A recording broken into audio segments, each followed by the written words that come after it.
Hola, somos el equipo 4 de antebrazo de músculo esquelético. Yo soy Valentina. Yo soy Iker. Yo soy Frida. Y yo Alex. Comenzamos de forma superficial en la parte anterior. Aquí tenemos el músculo pronador redondo que tiene una inserción en el epicóndilo medial del húmero y en la apófisis coronoides. Su inserción distal está en la parte lateral del radio. Su inervación es por el nervio mediano y su movimiento es pronación del antebrazo. El flexor radial del carpo tiene una inserción en el epicóndilo medial del húmero y base del segundo y tercer metacarpiano.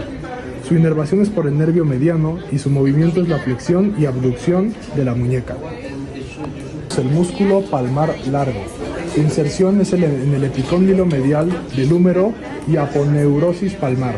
Su inervación es el nervio mediano y su movimiento es la flexión de la muñeca. El flexor cubital del carpo tiene una inserción en el epicóndilo medial del húmero, olecranon del cúbito, y se inserta en el pisiforme ganchoso y base del quinto metacarpiano. Su inervación es por el nervio cubital y el movimiento que desempeña es la flexión y aducción de la muñeca. Ahora pasaremos a los superficiales posteriores. Tenemos el músculo brachiorradial, que tiene una inserción en el epicóndilo lateral del húmero a la apófisis estiloides del radio. Su inervación es por el nervio radial y su movimiento consiste en la flexión del codo cuando el antebrazo está en semipronación. El extensor radial largo del carpo tiene una inserción en el epicóndilo lateral del húmero y base del segundo metacarpiano. Su inervación es por el nervio radial y desempeña el movimiento, extensión y abducción de la muñeca. El músculo extensor radial corto del carpo tiene una inserción en el epicóndilo lateral del húmero y base del tercer metacarpiano. Su inervación es el nervio radial y su movimiento es la extensión y abducción de la muñeca. El extensor de los dedos tiene una inserción en el epicóndilo lateral del húmero y falanges medias y distales de los dedos, índice, medio, anular y meñique. Su inervación es el nervio radial y consiste en desempeñar el movimiento de extensión de los dedos y de la muñeca. El extensor del dedo meñique tiene una inserción en el epicóndilo lateral del húmero y falanges del dedo meñique. Su inervación es el nervio radial y su movimiento la extensión del meñique. El extensor cubital del carpo tiene una inserción en el epicóndilo lateral del húmero y base del quinto metacarpiano. Su inervación es el nervio radial y su movimiento la extensión y aducción de la muñeca. Pasamos de nuevo a la parte anterior con el único músculo intermedio. El flexor superficial de los dedos tiene una inserción en el epicóndilo medial del húmero y borde anterior del radio. Se divide en 4 tendones que se insertan en las falanges medias de los dedos índice, medio, anular y meñique. Su inervación es el nervio mediano y su movimiento la flexión de la falange media sobre la proximal y, en la menor medida, de la muñeca. Siguiendo con la parte anterior, pasamos a los músculos profundos. El flexor profundo de los dedos tiene una inserción en la cara anterior del cúbito y membrana interósea. Se inserta en las falanges distales de los 4 dedos mediales. Su inervación es la parte medial por el nervio cubital y la parte lateral por el nervio mediano.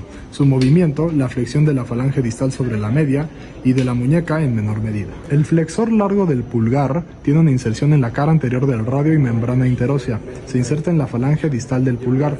Su inervación es el nervio mediano y su movimiento la flexión de la falange distal del pulgar. El pronador cuadrado tiene una inserción de forma en el origen en la cara anterior del cúbito y su inserción en la cara anterior del radio. Su inervación es por el nervio mediano y su movimiento es la pronación del antebrazo. Finalizamos en la parte posterior con los músculos profundos. El supinador tiene una inserción en el epicóndilo lateral del húmero, cúbito proximal y cara lateral del radio. Su inervación es el nervio radial y su movimiento la supinación del antebrazo. El abductor largo del pulgar tiene una inserción en la parte posterior del radio, cúbito y membrana interósea.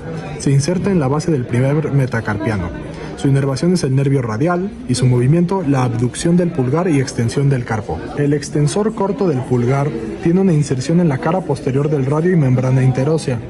Se inserta en la falange proximal del pulgar y su inervación es el nervio radial. Por último, el movimiento que desempeña es la extensión de la falange proximal del pulgar. El extensor largo del pulgar tiene una inserción en la cara posterior del cúbito y membrana interósea. Se inserta en la falange distal del pulgar. Su inervación es el nervio radial y su movimiento la extensión de la falange distal del pulgar. El extensor del índice tiene una inserción en la cara posterior del cúbito y membrana interósea. Se inserta en la falange distal del índice. Su inervación, el nervio radial, y su movimiento, extensión del dedo índice. El músculo anconeo tiene un origen en el epicóndilo lateral del húmero y se inserta en la cara posterior del cúbito. Su función es la extensión del codo.